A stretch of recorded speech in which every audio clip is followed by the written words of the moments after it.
Учурда көпчүлүк эл сасык тумоолоп, кээ бирөөлөрү өз алдынча дарыланса, дагы бирөөсү дарыгерлерге кайрылып жатышат.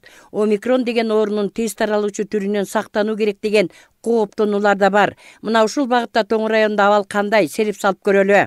Эмдөө кандай жүрүп жатат? Райондук оорукананын жооптуу кызматкерлеринин айтышына караганда, дары-дармектер жетиштүү, өтө оор абалда кайрылгандар каттала элек. Анан албетте учурдагы сасык тумоо менен ооругандар жок эмес.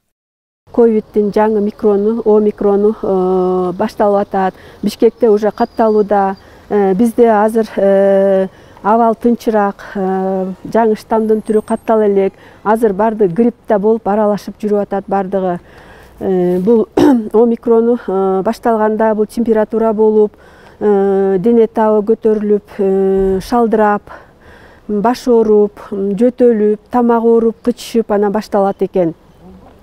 Эгерде ушундай белгилер болсо, срочно семейный врачтарга кайрыласыздар.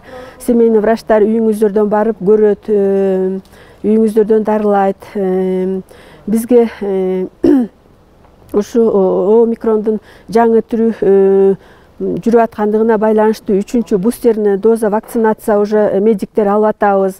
Жана ушу 3-чү дозаны картаңдар 60 жаштан өйдө ала башташты. Ал эми 1-чи, 2-чи дозаны албагандарды, вакциналарды алып кеткиле деп чакыра кетет элем ушу вакцинаны. Ооруну алдын алуу максатында бет кап тагынуу, аралыкты сактоо өтө зарыл. Өзгөчө жаш балдарды көпчүлүк элдин арасына аралаштыруу дагы кооптуу. Медицина кызматкерлери байма-бай эскертип, үймө-үй кыдырып жатышат. Азыркы кезде ушу оору грипптин өтө курч кармаган түрү көбүрөөк болуп атат. Азырда менин кабыл алуумда аябай көп отурушат ооругандар. Анан бул ооруну азырынча как бул грипп катары эле дарылап атабыз. Ошонун алдын алуу үчүн биз деген элдерди вакцинацияга чакырып вакцинировать эттик. Дагы эле элдер келип атышат. Анан эми курч азыр ошо вирустун омикрон деген түрү болуп атат.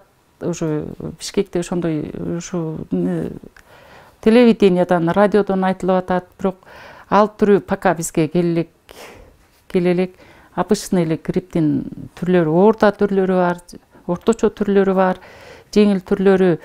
Анан биз аларды үйдөн да чакырып, үйдөн да дарылап атабыз. Приемго келгендерин негизи приемго келбеш керек, бирок кантип баарын үйдөн биз жетише албайбыз. Бизге атайын машина бөлүнүп берилген, скорый барып атат, тез жардам барып үйдөн показаниясы бар тиги ооруларды жаткырып атабыз.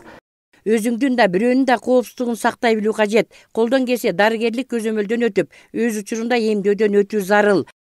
Гүлжан Кыдыралиева, Данияр Акунов, Сергей Мищенко, Тоң районунан.